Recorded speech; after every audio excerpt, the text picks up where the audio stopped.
So Highland Noise Podcast. I'm Shane. I'm Glory. And we're here with Ashrita, Paul, and Myron. and this is Pinkshift. and some questions to say about the upcoming album Earthkeeper. So congrats on that, by the way. How do you guys feel about the response, the announcement so far? It's exciting. I feel like a lot of people are really excited. We haven't really released like a second album before, or like a third or a fourth. This is our first second album. You know what I mean? Yeah. We've only ever released an album for the first time ever, so this is like a new thing. So it's cool that there's like so many people who are already like, oh my God, I love you guys. I'm so excited for the new music. I have no idea what it sounds like, but I'm really excited for it. So that's like a cool difference with releasing music after you've already released it before. Yeah. We already have the crowd drawn, so now it's just anticipation. Yeah. They're just it's nice. It's like there's automatic like support in a way. Like, Yeah. you know. Yeah. That's very exciting. I've only heard very good things about the record up until this morning because I did not get to hear it. Jill from Pollyanna has been saying how good the album was. Oh my God. And then I finally got to listen to it this morning, finally got my grubby hands on it. And this is easily the best work that you guys have done, hands down. It's fucking insane. You guys crushed it. Leveled up for sure. Wow. Thank you so Stoked for the world to hear it. Oh yeah. Yeah, like it's kind of wild. I can't believe that it's real. And comes out what, next month? Yeah. Yeah. Oh Yeah, I feel like we just got. Do I still have it in my room? Where is We it? just got vinyl for it like this past weekend. Damn. Yeah, we got to hold in our hands for the first time. Yeah. That makes it Wait. extra real. Yeah. Wait, I And have so it. people that came to our show, we're hosting little shows in Baltimore, like monthly shows to just like promote the album and kind of just like hang with our friends and you know engage with our community here in Baltimore. And people got to pick up the record early. Wait, I want to go pick it up. I'll be like 2 seconds. All right, yeah, take your time. Little show and tell moment. I love it. Yeah. That's Super so good. exciting. It's also kind of like nerve-wracking because like Ashrita was saying, it is our first time having a second album. Like it's funny to say, but it is like definitely different pressures compared to like the first, you know? There's already like an expectation kind of with people that have listened to our first record. People kind of like maybe may have expected a certain sound, or maybe expecting a certain sound, or expecting a certain way they want this band to grow. And with some people, I'm sure they'll be very happy, and other people are just like, oh man, I wish they went in this direction. So it's interesting just kind of like putting these songs out there for the first time and seeing how that goes. But to be honest, I feel like I don't think anyone's been disappointed. yeah, I've been very, very Like, so I haven't come across anyone that's been like I feel like there hasn't been a single like person who already followed us who was like, oh, like I don't like the new direction. But I guess that's always like a fear. Like every band, like if you're being creative, you're like changing it up a little bit, and then some people don't like that. So I guess there's always like that fear for artists. But I think that we like when we walked out of the studio with this record, like we didn't have the masters or the mixes or anything, but like when we walked out of the studio and we were done recording it, we were like, this is the best shit we've ever done. Like this is like we really did like do the best that we could have to like express ourselves authentically and really meet each other at the moment of each song and work together, and like it was a really big accomplishment. We were really proud of ourselves when we walked out of the studio. We're like, even if people don't like it, man, we killed that shit. Yeah. Hell yeah. Damn straight. You're so proud. I know you stepped out to grab the vinyl. You want to flex that for a second? Yeah, let's see it. Hell yeah. I just took off the plastic covering for you guys. Oh, hell yeah. Oh my God. Oh shit. Scandalous. Yeah, that shit's clean. Yeah. But this is like the album. It's crazy to see it in person, like in real life. Like it's like I made this image, so I'm like, whoa, this is like wild Yeah, getting to see it in see my person. art in real life. Yeah. And then this is like the back, Damn. and it like moves. It's like a cutout kind of thing. I'm like trying to figure out where the camera is. Yeah, Yeah. it's like a cutout thing. So the record itself, That feels so old school. I love that shit. I just you where know, it's like the yeah. covers are changeable when you move it and shit. It just feels like so I love it. I like literally I got it from the Brat record. I Oh. saw that the like Really? Brat by Charlie XCX, she has like the Yeah. same thing where the circle is like a cutout in the back, and I was like, no, my God, we have to do this. Oh yeah, so Yeah. this is like how it looks when When the vinyl's vinyl is out. out. Okay. Yeah, with the insert. Yeah. And I don't know, now I'm just like doing an unboxing because I'm excited. I love it. And then this is the tour Oh, variant. Damn. God damn. A hot ass She's vinyl. What the gorgeous, Oh hell? my God, she's so right? pretty. Right? And Is that like a clear really purple cool. with? It's Yeah. wild berries. Okay. Oh. Yeah. So yeah, this is I the didn't realize it was kind record. of see-through. Yeah, me I neither. didn't realize that it was gonna be see-through either. Like you can see me completely. Yeah. Yeah. Like, oh my God. And then this is the back side B. Yeah. Yeah. And where can people grab this vinyl?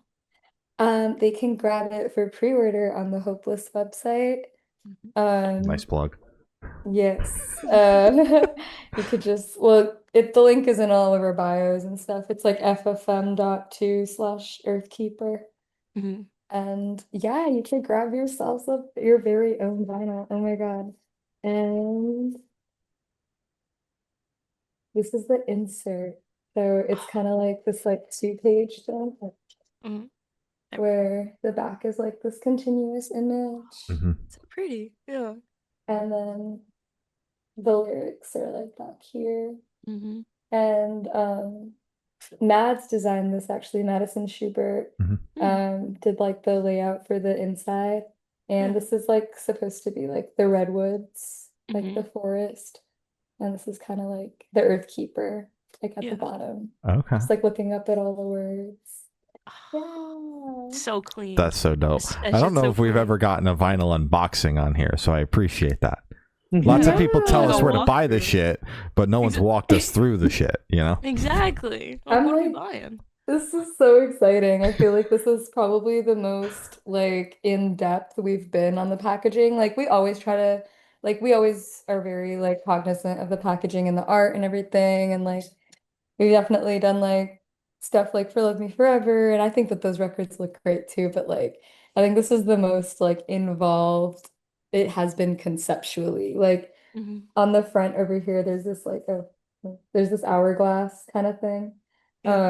And in the top is kind of like earth, but this is a picture that I took in the redwoods, like looking up at the trees, like from the ground. And then on the back, this person is kind of just like falling, but they're falling through the hourglass. Okay. So like you see like the back, it's like a hole. It's kind of like they're falling through the hole of the hourglass. Yeah. That's the lore. Okay. Oh, okay. But yeah, there's a lot. You could like dig into it, but the art was very intentional and like very like world building, I guess, is like what I'm trying to say. Absolutely. Well, since we're on the topic of the cover art and you mentioned the title, is there any meaning behind that? Or what is the meaning behind it? Yeah, Earthkeeper. So I actually like in the insert it says that like the quote kind of has like the main thing of it over here. But the Earthkeeper is a reflection of universal consciousness, a protector of existence which life personifies. Because personifying and experiencing existence is what makes life mystical and magical, and that experience is unique, undeniable, and therefore special. You are the Earthkeeper, as I am the Earthkeeper. Self-doubt is the enemy of creation, and I live and survive in defiance of God and in harmony of life. I feel like that's kind of like the center of all the themes of the Earthkeeper. It's a very packed quote, and it's kind of one that you're supposed to just stare at for a while. Holy shit. But it's kind of the Earthkeeper concept, I think, came about over the course of a couple years. Mm, And it was really this idea of coming up with a protector of some kind of sorts, because the world has been in shambles. Um, I think more in shambles than it ever has in my life, in Mhm. my yeah. short, like 20 something years or whatever. Mhm. Like, I don't know. I'm sure the world feels like it's going crazy all the time if you're 80. Um, Right. but like I think that it's just it's this like it's this feeling that I want someone to protect me so bad, but maybe that person is like myself. Maybe that Mm, person is the people that I choose to surround myself with. mm, Um, and that's like one aspect of it. Um, I think another aspect of it is quite literally like having this fierce and protective, like, I don't know, responsibility to the earth and its people and mm, the life that exists here, because I think we're living in a very critical age for the climate crisis. Things are mm, changing a lot. So yeah. what does it mean to like be honest with ourselves with, you know, about like how do we keep living here? Yeah. Because we're gonna have to live through it. Mhm. Mm-hmm. If the world doesn't blow And up. right. We're gonna Yeah. have to see it till the end. I'm Mhm. like, that's Yeah. how I feel. Yeah. Mm-hmm. Um, so, that's like really scary. It's a Absolutely. really scary thing to think about. But what do we have? Because if I live in fear, I then I won't, that's not a life at all, was gonna say you're you not know? living. Yeah. Exactly. So, like, what do we have if we don't have forever? Like, what do we have? Mm, I think Earthkeeper really follows that line of thought. yeah. I don't know. There's also just like a lot of other themes on there, like ancestry and grief and Mm, indigeneity and this idea of having a responsibility to like the world and what that looks like.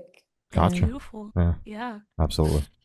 And it's kind of a lot. No, it's a lot, it is but a lot it to all Yeah. take in. comes together very well, and it makes sense. It's very fluid, and it's beautiful just how you explained everything. It really is.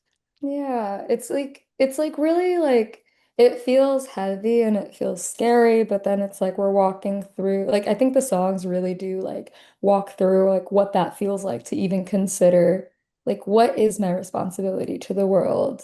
Hmm. Like what is my responsibility to myself, but also the people around me and like the environment that I live in and the environment that I create for others. Um, and like how do I see my own life? Like, am I willing to make the changes and am I willing to like do the things that I need to do to like make sure I'm moving forward, or am I stuck in the past? Mm, Um, I think like am I stuck in like something that like some kind of reality that doesn't exist, either the past or the yeah. future? Mhm. Yeah. Am I in the present, you know? Mm, Am I Am I good? Yeah. yeah. Like, I think that the record really does kind of explore all of that like range um in a really like conversational way. Because sometimes like as like singing, like I'm the earth keeper and sometimes I'm the one who's listening. Mm, Sometimes I'm talking back and forth with the audience, mm. but it's really just like it's very internal, the conversations. Very interesting. Yeah. And then anything on the cover art? Oh yeah, the cover art. Hmm. Yeah, so this is the cover art. Mhm. It's the picture in the background is the 2012 um Hubble. Y'all help me out, I forgot. Telescope? Like the Space Hubble telescope? Space Yeah, let's go Telescope. deep field Yeah. image. Yeah. Yeah, deep field, yes. Oh. Um, and at first when like this image came about, I was like, oh my God, like that should just be it. And I think Myron was like, I feel like there Oh, needs to be like more to it. That's fair. Yeah. It was Um, gonna almost be it because we had a small stint of potentially naming the record, like having it be a self-titled record, Mhm. and that specific image that the telescope took is an image of all those planets redshifting away from us. yeah, So you can because see red shifting like really clearly in this image. I mean, obviously, like over the camera you can't, but like these are some examples of red shifting of Mhm. stars Yeah. that look red. But this was one of the first like serious images where you could see red shifting, like it was confirmed, I think, Mhm. uh, visually. Yeah. But red shifting is the concept that Pinkshift is based off of. So it would have been very Um, fitting. yeah, Yes. yeah. So as a self-titled, like I was like, oh, we can just like sample like one of these like there's like this pink color right here. I'm like, this looks like Pinkshift. Yeah. And it just didn't feel right. I think like also there were just like a lot of conversations like, oh, you guys are gonna put out a self-titled, Mhm. like Mm. is Ooh. this peak? Like, Better and live I'm up like, to no. Yeah. It's Like, scary. It's scary. right. Like, Mhm. well, like I feel like this record definitely lives up to it, but I'm just also like, I don't want to like jinx ourselves. Mhm. Right. On Yeah. only I don't LP think that this two. is, I was gonna say. yeah, like I also don't, I'm sure that I feel like as a band, like we definitely have arrived. Um, to like the moment. Like I think that like this is like a record where we are like very confident and we're like showing up and we're like, this is who we are. So it does Mhm. feel like all of the elements of like a self-titled, but like, I don't know, it just didn't feel right. It didn't feel like this was like maybe we've arrived, but this might not be who or like what our final form is as a band. Exactly. ideally that would be like every record we would all show up and be like our most authentic selves, and that changes from year to year. Mhm. Mm. Yeah. So every record should be a self-titled record, if anything. Yeah. There you go. I Yeah. yeah. Pinkshift too. I mean, Pinkshift some Socials. I'm Pinkshift assuming three, Just like like Weezer. four. Right, Jesus. yeah. I don't know. I'm assuming like when you write like enough records though, they all come from different places. Mhm. Um, but this one just really felt like a super centered place. Mhm. So, anyways, we're thinking about naming it like Pink Shift, and then we didn't. And then it's just like messing around with like ideas. So this was like this hourglass shape is actually it was a solar eclipse. Mhm. And it's basically the image is warped and wrapped into this shape that at first I was like, oh, it's like a black hole, but when you do that to a circle, it kind of becomes an hourglass. Mhm. So it's like that's just kind of how it showed up. Yeah. Um, and yeah, I don't know. I feel like there's a lot to it. Like you have the sky and the earth here, and then you kind of have like nothing here. Mhm. And I feel like for me, that really does kind of encapsulate this idea that like we're running out of time. Mhm. Um, things are always changing, and we really don't know what the future looks like. Yeah. Um, it could be anything, but like this is this is like bliss. Like this is like where we want to be, you Mhm. know? Um, and I thought it was really cool too, because the tree just kind of looks like a hand over Mhm. here, Mhm. like reaching out to you. Yeah. Um, and I feel like this place in the Redwoods was kind of like the spot where all of us really felt, well, I don't know about Paul. Paul didn't have a really good time. He had a bad Oh. edible. Oh, that's the Um, worst. I'm so sorry. It was a rough one, and it sucked because I he wanted to be wanted to go. He was the one who was like, we have to go to the Redwoods. No. for Um, years. Mhm. We'll go again, and I won't do drugs. There you There you go. go. Yeah. There you Yeah. go. but Or just I don't take it know, easy. yeah. I Yeah. thought I took it easy. I have like the tolerance of like a really small hamster, because like Same. just anything I will, think literally, yeah. yeah. Like actually like a really small hamster. Tiny baby hamster. Yeah. um, And I'm curious, is the hand on the cover the hand of the Earthkeeper, or am I just going a little cray So cray? it could be. Mhm. This hand is in the shape of it's like this. So in like classical dance, like I grew up doing Indian classical dance. Grew up doing Kathak. Um, and in classical dance in general in India, they have like hand gestures and they all mean something. Yeah.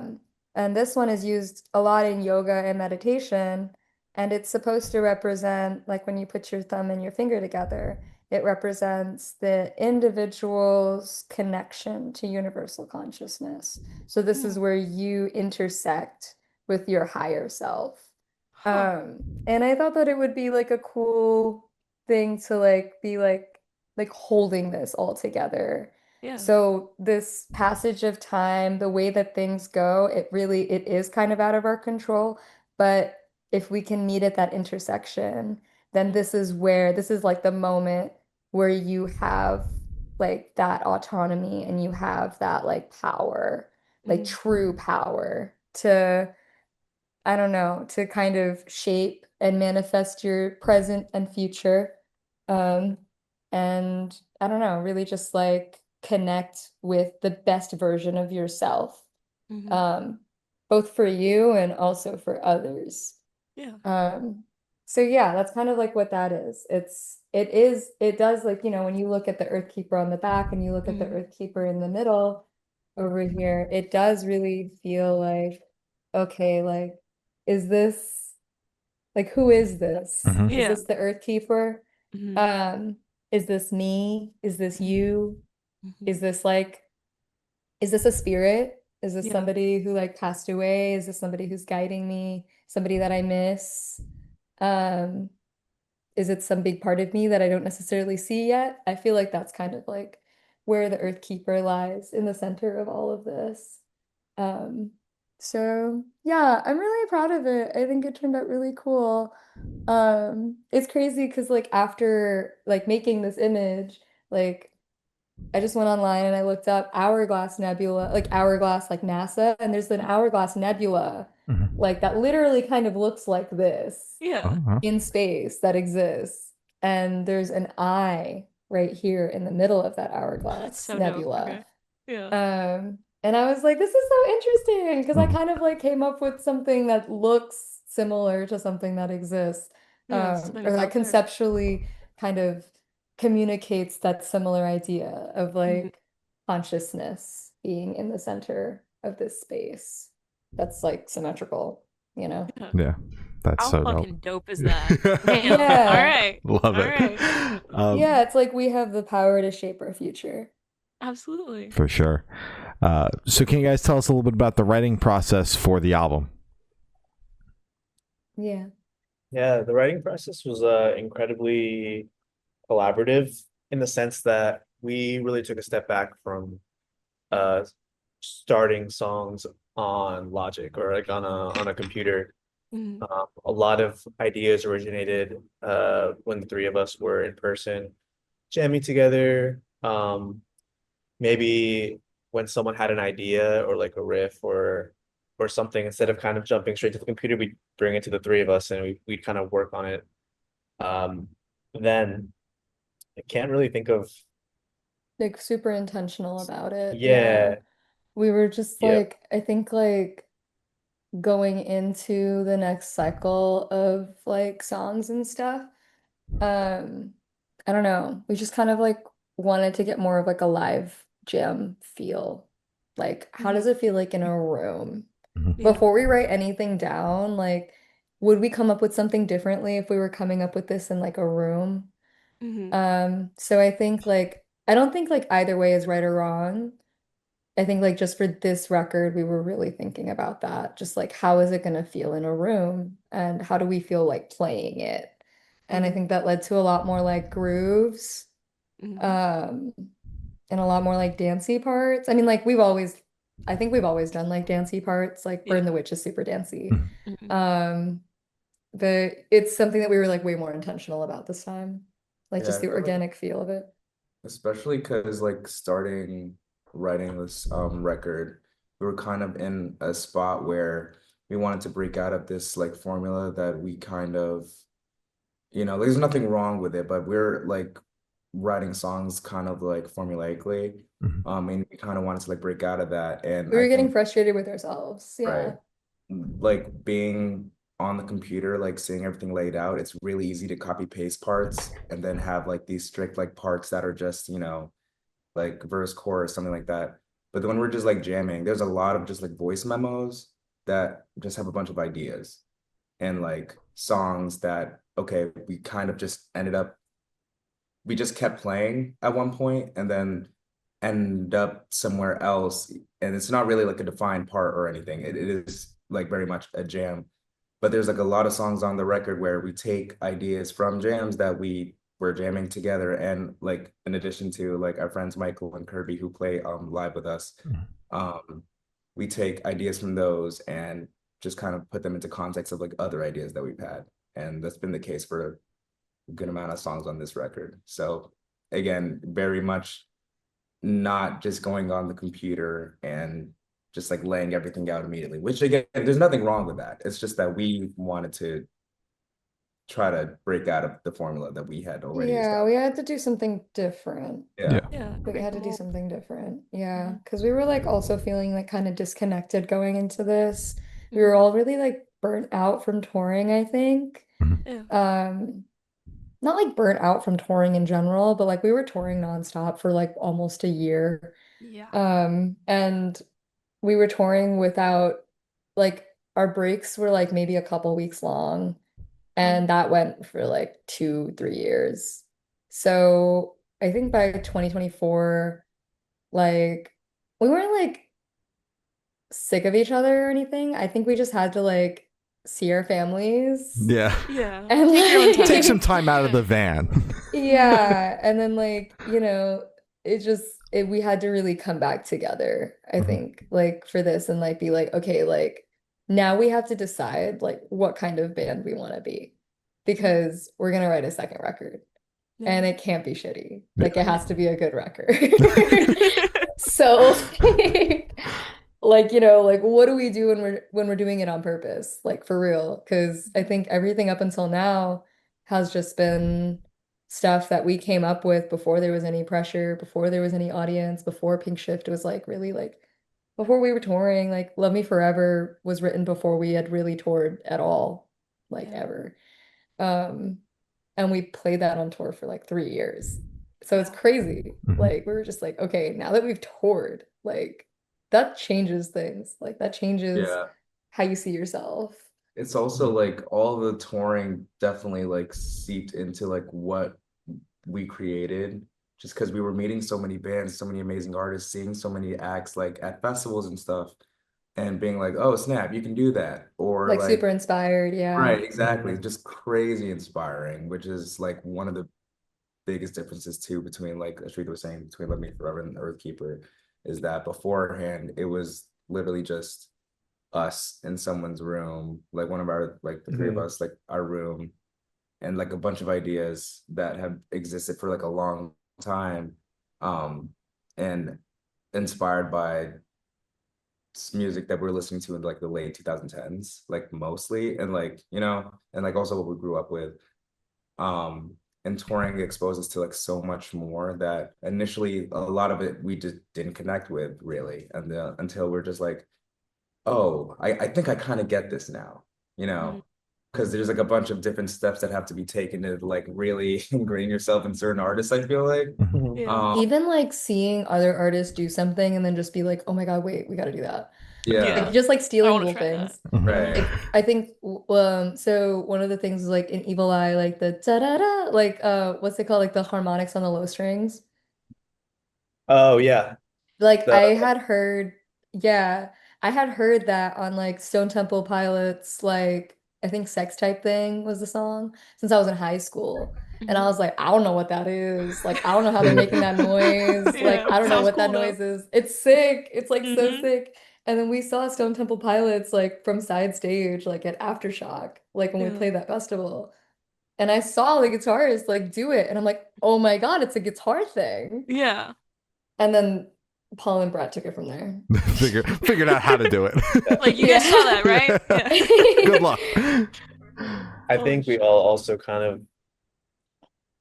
like our music taste individually has like definitely they converge and diverge. They were all very different when we first met each other, and there are a few similarities that we all definitely like gravitated towards from the jump, which kind of I think made this band work to begin with. But over time, I know Myron and I have gotten into like very heavy music, like born in the modern metal scene. Mhm. Ashrita's very into like drum and bass and I got really into uh Spirit Box like right when we were in the oh studio yeah, too. Spirit Box. So it's like all of these new influences and music interests that like we've refined individually. Oh, It like Slipknot was all a new kind of one for me too. oh Mhm. yeah, Ooh. Mhm. Yeah. finally. I'm so I happy. never got it before. I will say that. I was too scared. I I was scared also of them. The Fair I enough. masks, Scary. right? Yeah, got fair enough. Yeah, them no, it's few freaky as years fuck. ago. Yeah. Oh, and What were you saying? Oh yeah. Ashrita's learned how to scream basically in Yeah. between the first and That's a second row. big deal. That's a Mhm. big difference. So that just unlocked a whole different sound and stuff that we could do where it kind of felt natural and organic too, which definitely influenced how the record was written a ton. Mhm. Yeah, yeah. Like being able to scream definitely opened up the avenues for heaviness. Damn straight. And it's badass as fuck too. So, Thank you you. know. Would you guys be able to tell us where your headspace is at while you're creating the record? I know you guys kind of went into it a little bit earlier, tiptoed around it, but if you want, you could go a bit more in depth. Yeah, I mean, like we started out pretty like on separate pages. Mhm. I think in like 2023, like kind of right after coming out of the studio for Suraksha. Like we recorded Suraksha in February 2023. Um, and basically from like April 1st to like December 20th, we were just on tour. Mm-hmm. Um, And during that time, like that was hard. It was hard to be on tour constantly. Just like, I don't know, like when you're on tour, like it's different from being at home, obviously. But one of the biggest things I think is that you can't really just like pick up an instrument and like zone out for like a couple hours and just like noodle around and like be creative Mm-hmm. because every day is very like outlines and like we're busy. Like we don't really have a crew. Yeah. Like we are driving ourselves. We Mm-hmm. are booking in like, we're booking the hotels ourselves. Like we're finding a place to stay. We're waking up ourselves up in the morning. Like Mhm. we are coming up with the schedule for the day ourselves. We are communicating with the venue ourselves. Like Mhm. when we get there, we're sound checking, we're loading out. Like it's just, there's really no time to just take a step back and like chill out and like check in with yourself. Mm-hmm. Um, I'll for add to us. that saying that pretty much basically because of what they said. Like if you have some personal shit that happens with family or something that happens off tour that requires like maybe like emotional attention stuff. Tour isn't really like this place where you process things or where you can work. I mean, No, it's situation not. it varies, but it's like you don't process stuff, you don't work through things on tour, you do it at home, and when you get home, you're kind of still reeling back in and trying to feel like a normal person again. And in our case, we kind of had to go right back on tour um, without, you know, letting us breathe, letting our minds breathe and our like emotional shit breathe. So by the time we were off tour and for an extended period of time and ready to write, um, I know me personally, I had stuff, I had things with family, I had stuff that I had to just take care of and deal with. And And like that, I was like going into that with like family stuff that I couldn't pay any attention to. Mhm. yeah. Um, or like So process at all. Yeah. it took a minute to really like realign all of our creative selves in a way. And we kind of did that by booking a cabin in the woods type deal. We brought our instruments and isolated ourselves for a few days.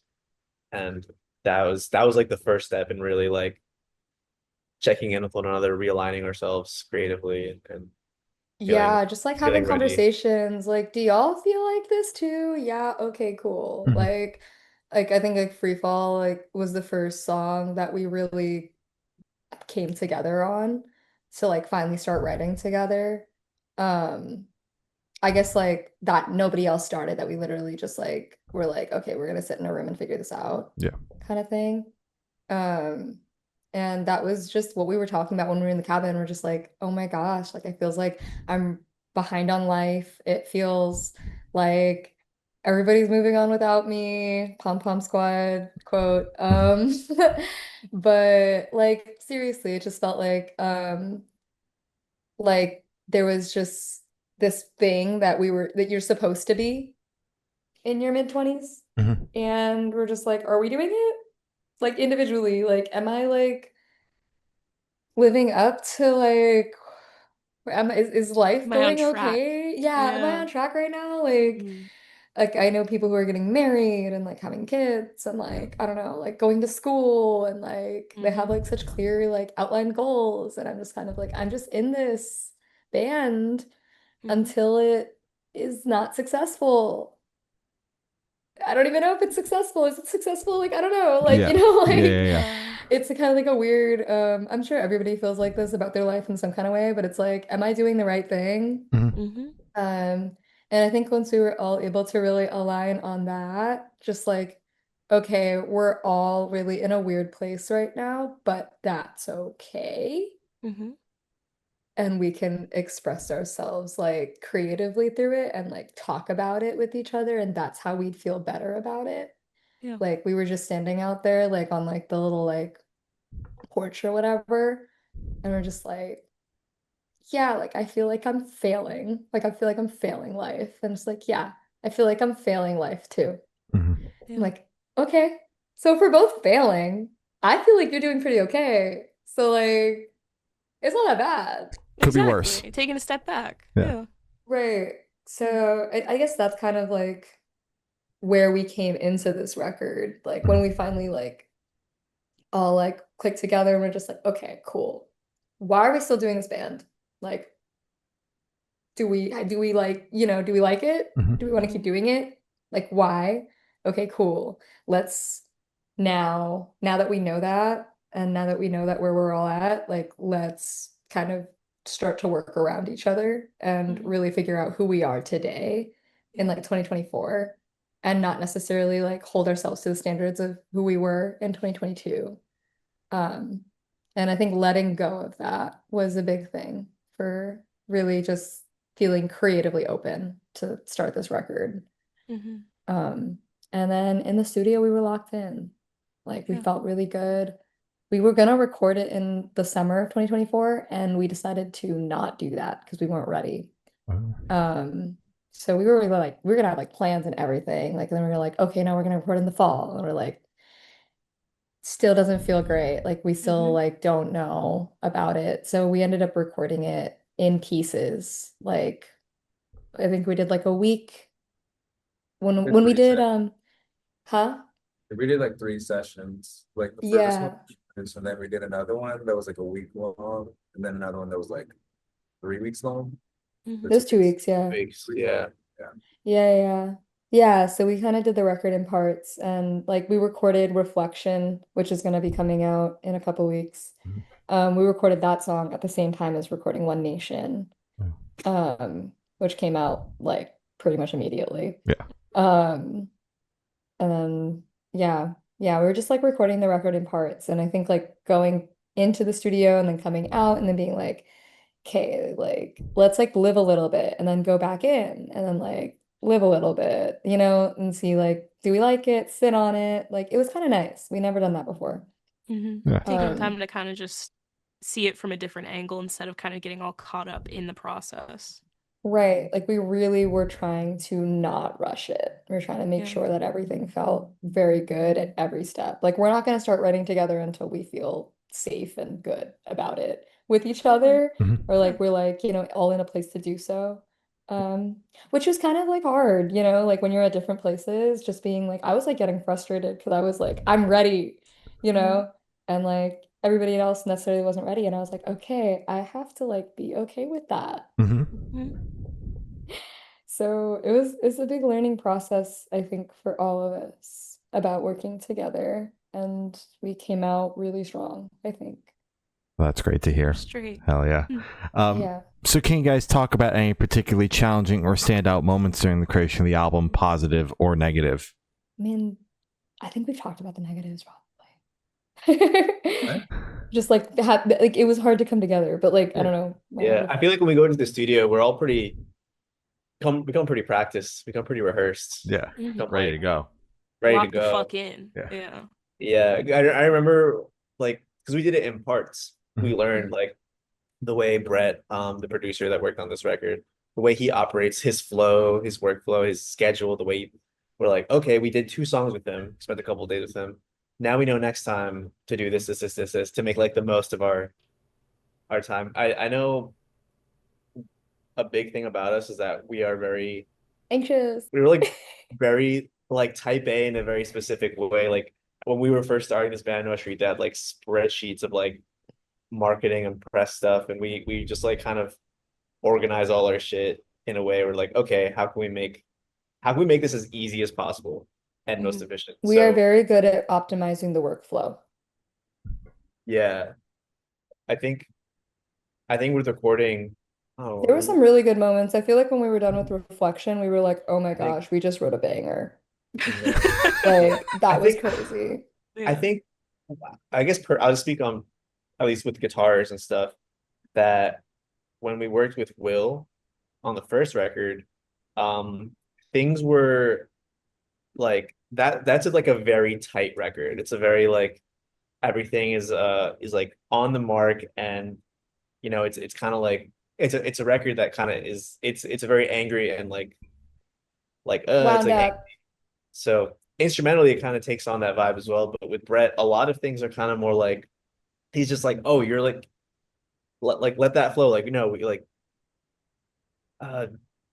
he challenges us to like I feel like he challenges us to like exit structure like a lot in a way that probably makes us a little anxious, but I think worked out really well for the record because I was doing full takes, full vocal takes for these. Like I didn't parse out any sections really, like for every single song. I was just singing it all the way through with a mic and in a room. And we were just doing like full takes of every song. So every song has a little bit more of an organic flow and it sounds a little bit more like how I would sing it live.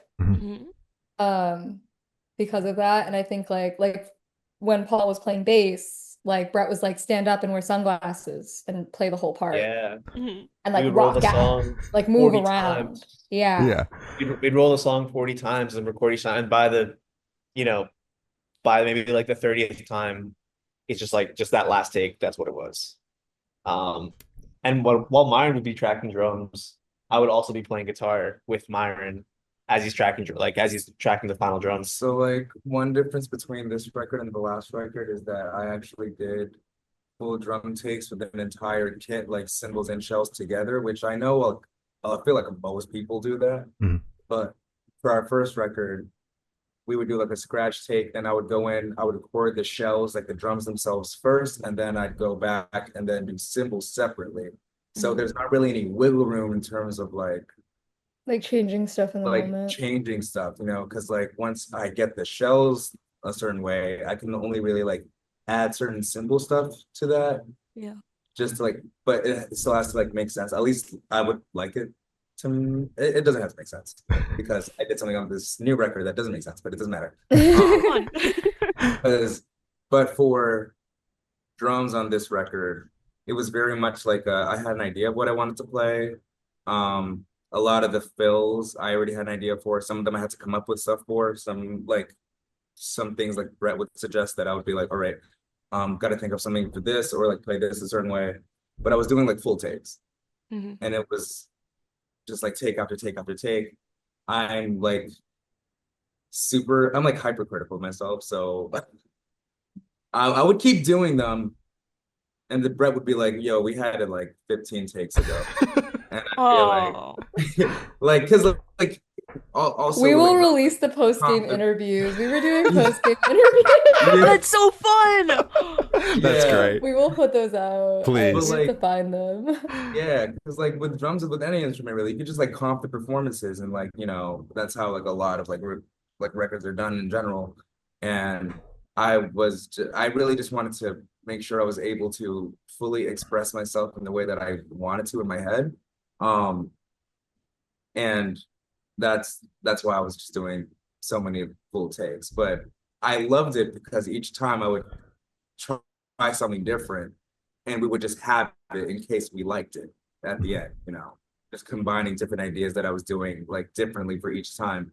I know for like I Blood, feel like it was like uh, that for vocals too. Sorry. for yeah, sorry, yeah, for Blood, for example, I remember I don't know why I was not excited to like track that day for that song, and I think I was just like really frustrated on like what I wanted to do and like what felt good. Um, and I remember working on like that part, like post bridge, like going to like the instrumental section where you're soloing.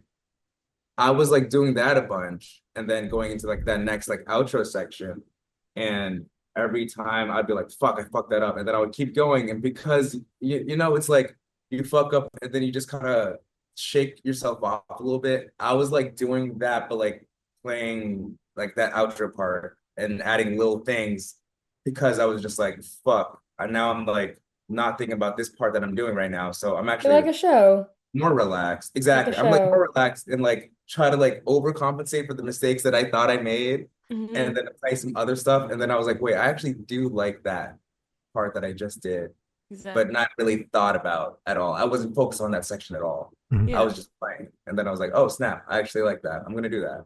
Yeah, the three of us, I think in general, are very like hyper analytical of Yeah. like when we're recording or like when we're creating together. I feel like I would have done that with vocals, but I literally just can't. Like I can't sing it that many times all the way through. Thankfully, I But feel like we were more relaxed this time. yeah, like That's good. there was The definitely whole just like vibe a was lot more more. relaxed. Yeah. Because even if there's something like a little like thing that was not meant to be there, Brett would be like, "Oh, is that like a little mistake or something?" That's cool. That adds character. Don't think about it. And we just Exactly. Yeah. Yeah, it's a Very lot true. more like of like it flows, I think just like how like a live show would flow. Just like there's some human stuff in there, and I think that that's what makes it good. Exactly. Yeah. So yeah. And Brett makes such a stressful environment. I've sat in on a handful of sessions with some bands I work with, and I could get the most aggravating email sitting in the live room and just hanging out with Brett. I don't know. It's just the vibe that he brings, walking around with that dumbbell, so calm. just going like this. It's just such a calming vibe. I don't know. Yeah. He's like every time like we were having a day, like there's no real schedule for the day. It really just depends on like how we feel and like what we want to do. Um, and I think that really like I don't know. I feel like that was a point of challenge for us because we wanted to know exactly how it was gonna go. Yeah. We wanted to know exactly which songs were gonna make the record, exactly what we had time for, exactly like how, whatever. And I think Brett's nature really challenged us in that way, in a good way. I think it made things better. It made us work better. Like you can definitely work a lot better when you're relaxed. And you're not thinking like, okay, is this gonna hit? Like it doesn't matter. Like, do you feel it right now? That's what matters. Um, so yeah, I think it was a different experience for us for sure on this record, like working with Brett. Absolutely. Sure. Yeah. Well, those are all the questions we have for you guys today. Is there anything that you would like to plug? Well, we got our tour in the fall, and we are very, very excited for the Earthkeeper tour. We're gonna be having Less Sick Puppy on all the dates, and Do Flame on the first half of the tour and Combat on the second half of the tour. But yeah, full US. Um, we're we just have a like, Patreon. oh yeah. We have a Patreon that we put some cool nifty behind the scenes stuff on there. Yeah, we're always uploading like every month like we upload like live audio from like a show.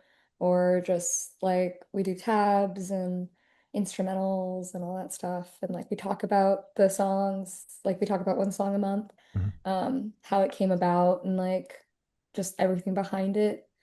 Um, but yeah, I was just gonna say, like, for the tour in the fall, like, we're just really excited to get back out there and we really want people to come out.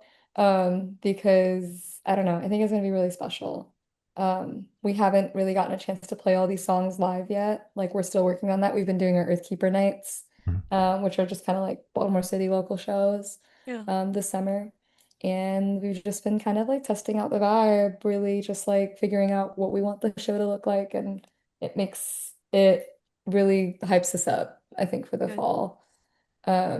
So yeah, definitely don't miss that. And if you're not in the US or Toronto, then we'll definitely be there soon. So we have an email list and everything. If people want to catch up with us, I promise I will be on top of sending out the emails because of course it's another one thing that we do ourselves. Yeah. Of course. So yeah. There's a whole world over here and we're really, really excited to just like share it and have, I think the most exciting part about the release is just having people be part of it. Like it's just been ours for so long, like the three of ours, and like we feel really good about it and fruit flies. And we feel really good about it and we're really excited about it. And it's just like it's like reinvigorating. Like, even hearing you guys say that like you listened to it this morning and like Yeah. how you're feeling about it, it's like it's almost like listening to it for the first time again. Yeah. So yeah, like I really love talking to people about the songs once they hear them. So that's what I'm really, really excited about. Hell yeah. All right. Well, thank you. Sounds, guys. Been Pinkshift, and we have been the Good Noise Podcast.